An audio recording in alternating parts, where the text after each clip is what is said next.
Welcome. Today we will be reading lesson 274 in the workbook and from the text, chapter 23, section 4, above the battleground. And now for lesson 274. Today belongs to love. Let me not fear. Father, today I would let all things be as you created them, and give your Son the honor due his sinlessness, the love of brother to his brother and his friend. Through this I am redeemed. Through this as well, the truth will enter where illusions were. Light will replace all darkness, and your Son will know he is as you created him. A special blessing comes to us today from him who is our Father. Give this day to him, and there will be no fear today, because the day is given unto love.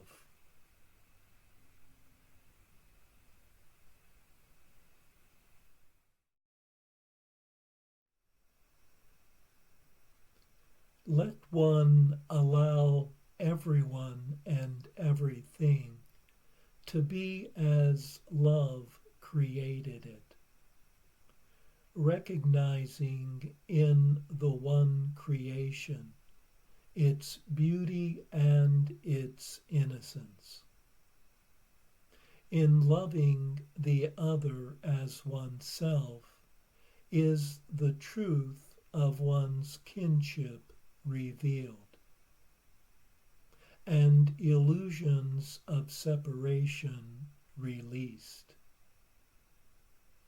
Let this day be dedicated to love, and leaving no room for fear to enter. For may peace guide all of one's choices and actions, and one will know oneself as love created one to be. For what the body's eyes see will not disturb one's peace today. No longer can one be separated from any one. As forgiveness has freed the world, and perfect love has cast out all fear.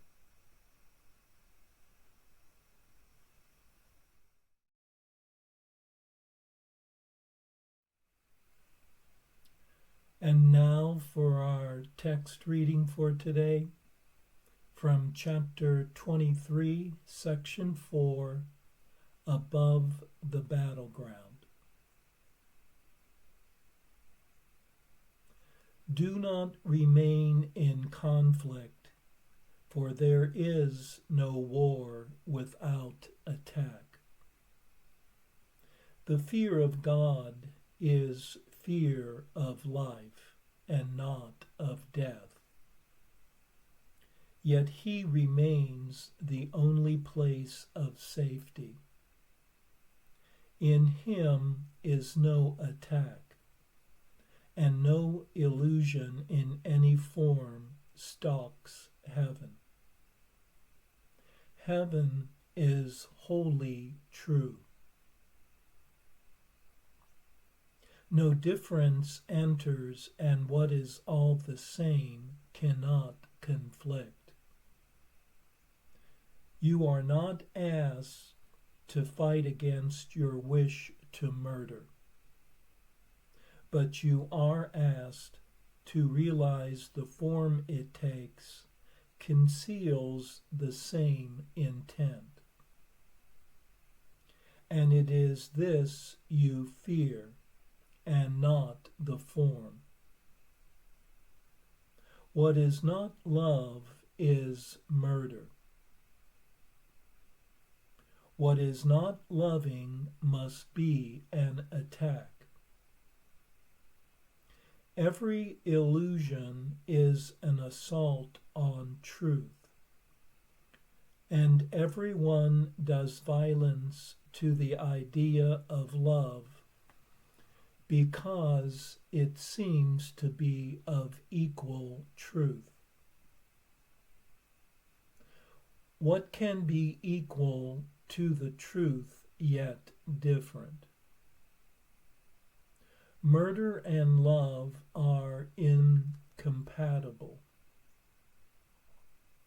Yet if they both are true, then must they be the same and indistinguishable from one another.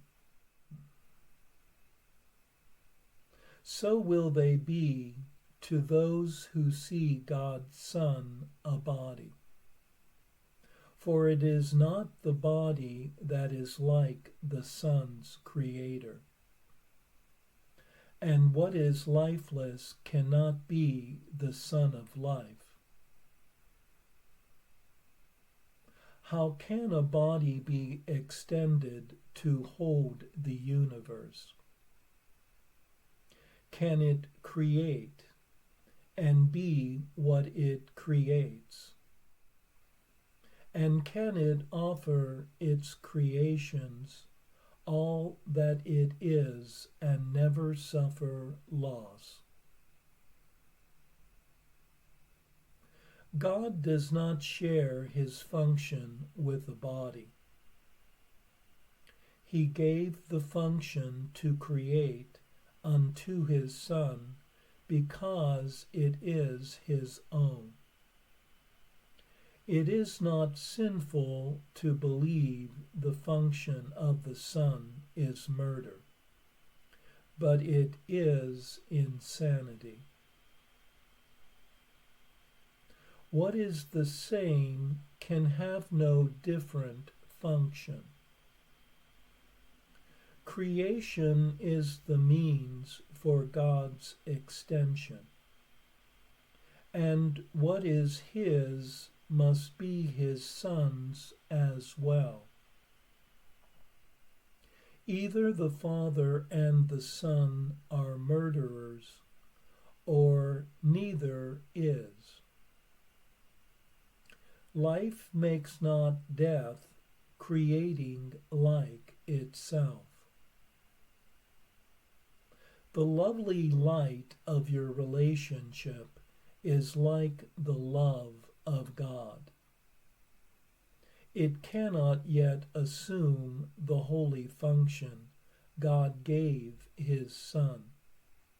For your forgiveness of your brother is not complete as yet, and so it cannot be extended to all creation.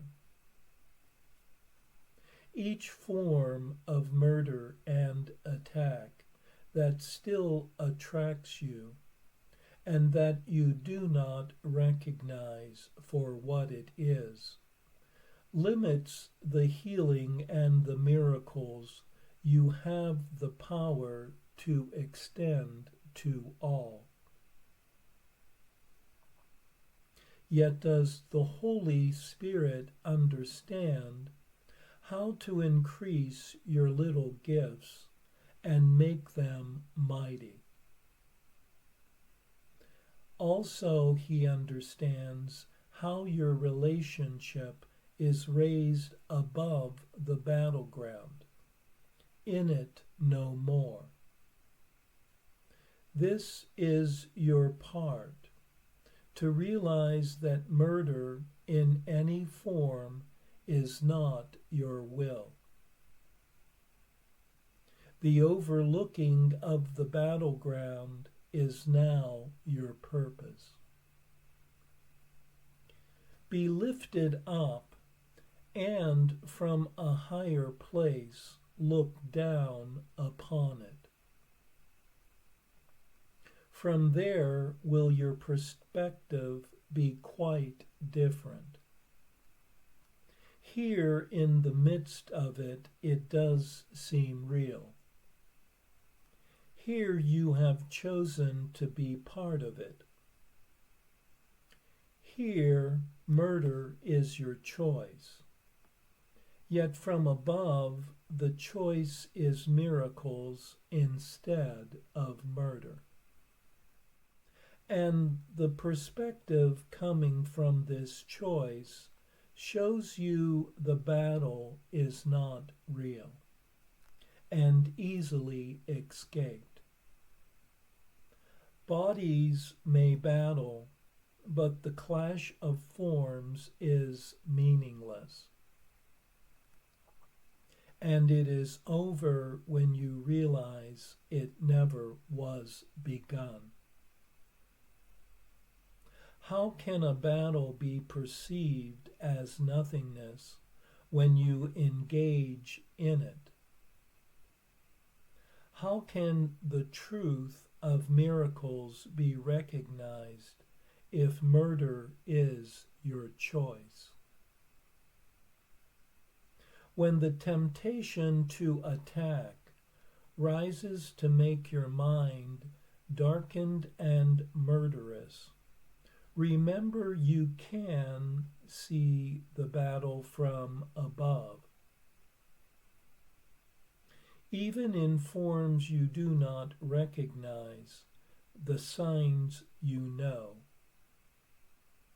There is a stab of pain, a twinge of guilt, and above all, a loss of peace. This you know well.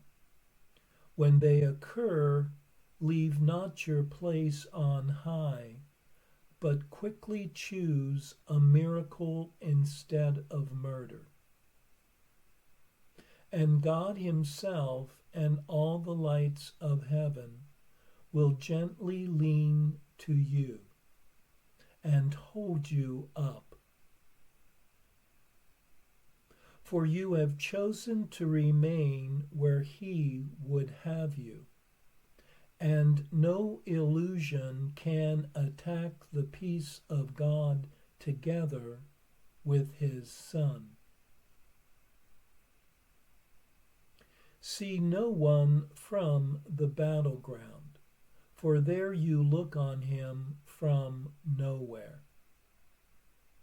You have no reference point from where to look, where meaning can be given what you see. For only bodies could attack and murder.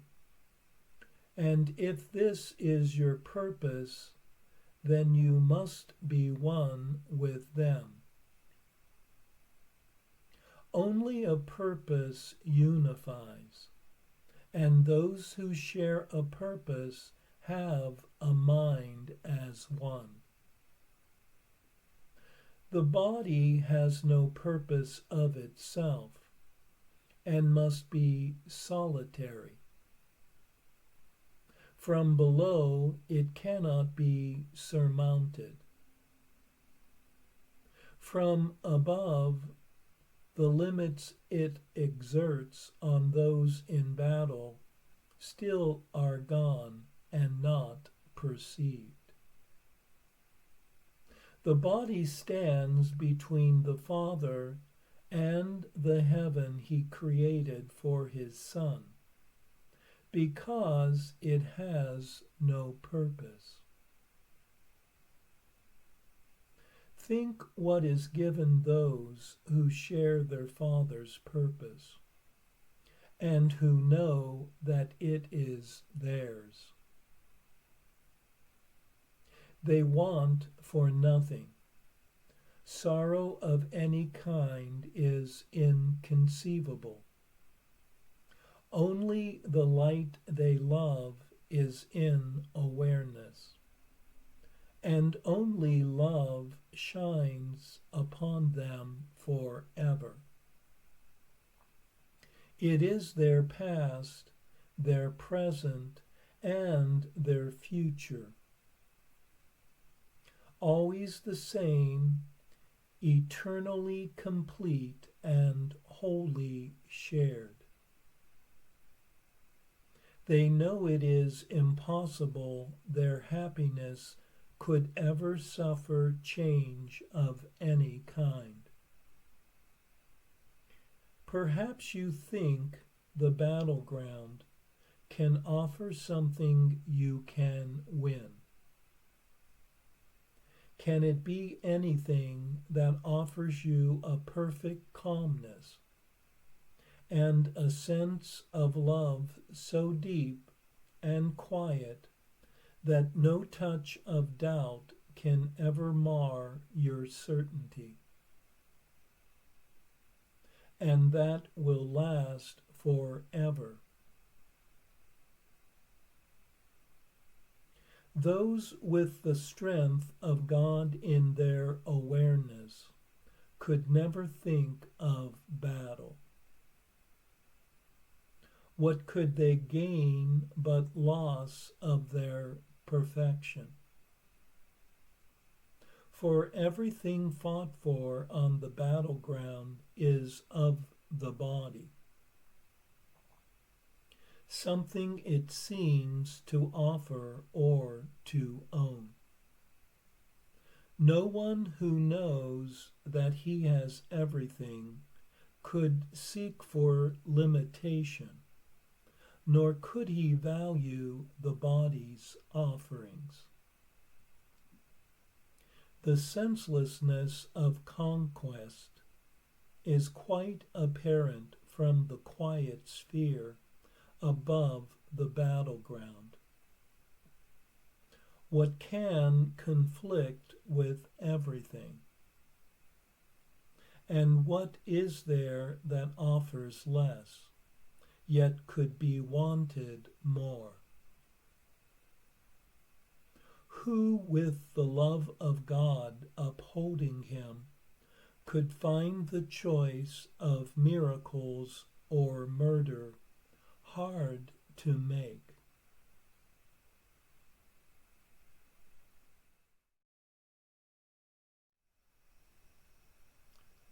One makes a battlefield any time one attacks or judges another.